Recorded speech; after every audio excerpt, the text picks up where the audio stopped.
ప్రియులారా, మీరందరూ సంతోషంగా ఉండాలనుకుంటున్నారా? అలాగైతే ఈ సందేశము మీ కొరకే. ప్రియమైన మిత్రులారా, మనమందరము జీవితంలో సంతోషాన్ని వెతుకుతూ ఉంటాం. డబ్బు, హోదా, అందం, విజయాలు ఇవన్నీ సంతోషాన్ని ఇస్తాయని అనుకుంటాం. కానీ నిజమైన శాశ్వతమైన సంతోషము ఎక్కడ ఉంది? ఈరోజు ఈ ప్రశ్నకు బైబిల్ ద్వారా సమాధానము కనుగొందాం. కీర్తనలు 37:4 ఇలా చెప్తుంది, యెహోవాను బట్టి సంతోషించుము, ఆయన నీ హృదయ వాంఛలను తీర్చును. ఈ వాక్యములోనే సంతోషానికి రహస్యం ఉంది. యెహోవాను బట్టి సంతోషించుము అంటే దేవునిలో సంతోషించుము. ఒకానొకప్పుడు కమల్ అనే ఒక ధనవంతుడు ఉండేవాడు. అతనికి ఎన్నో ఆస్తులు, వ్యాపారాలు, ప్రపంచాన్ని చుట్టి వచ్చిన అనుభవం ఉంది. అతను కోరుకున్న ప్రతిదీ అతని దగ్గర ఉండేది. కానీ కమల్ ముఖంలో ఎప్పుడూ ఒక రకమైన అసంతృప్తి, చీరాకు కనిపించేది. చిన్న చిన్న విషయాలకు కూడా కోపం తెచ్చుకునేవాడు.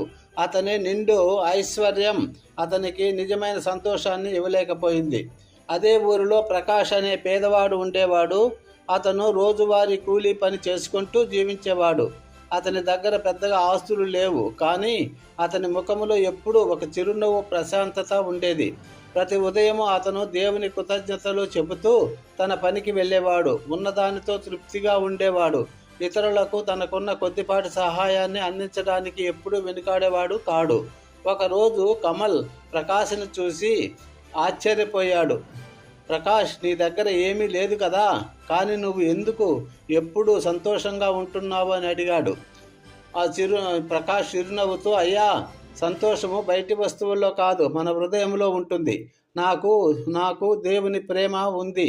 ఆయన నా ప్రతి అవసరాన్ని చూసుకుంటాడు అనే నమ్మకం ఉంది. నా దగ్గర ఏముంది అనేది కాదు, దేవుడు నా కోసం ఏమి చేశాడు అనేది ముఖ్యం. దేవునిలో నాకు సంతోషం ఉంది అని చెప్పాడు. మిత్రులారా, ప్రకాష్ మాటల్లో సత్యం ఉంది. ఈ లోకము ఇచ్చే సంతోషము క్షణికమైనది, పరిస్థితులపై ఆధారపడినది. డబ్బు ఉన్నప్పుడు సంతోషం, లేనప్పుడు దుఃఖం. విజయం వస్తే సంతోషం, వైఫల్యం వస్తే నిరాశ. కానీ దేవునిలో ఉండే సంతోషం అటువంటిది కాదు. అది నిలకడమైనది, శాశ్వతమైనది, మన పరిస్థితులతో సంబంధం లేనిది. ప్రియులారా, దేవునిలో సంతోషించడం అంటే ఏమిటి? ఆయన ప్రేమను తెలుసుకోవడం. దేవుడు మనల్ని ఎంతగా ప్రేమిస్తున్నాడో, మన కోసం తన ఏకైక కుమారుడైన యేసుక్రీస్తును ఎలా బలిగా ఇచ్చాడో తెలుసుకున్నప్పుడు మన హృదయము సంతోషంతో నిండిపోతుంది. యోహాను 3:16. రెండవది ఆయన సన్నిధిలో ఉండటం. ప్రార్థన ద్వారా, వాక్యం చదవడం ద్వారా దేవుని సన్నిధిలో గడిపినప్పుడు మనకు నెమ్మది, ఆనందం లభిస్తుంది. కీర్తనలు 16:11. మూడవది ఆయనపై నమ్మకం ఉంచడం. మన జీవితాలలో ఎలాంటి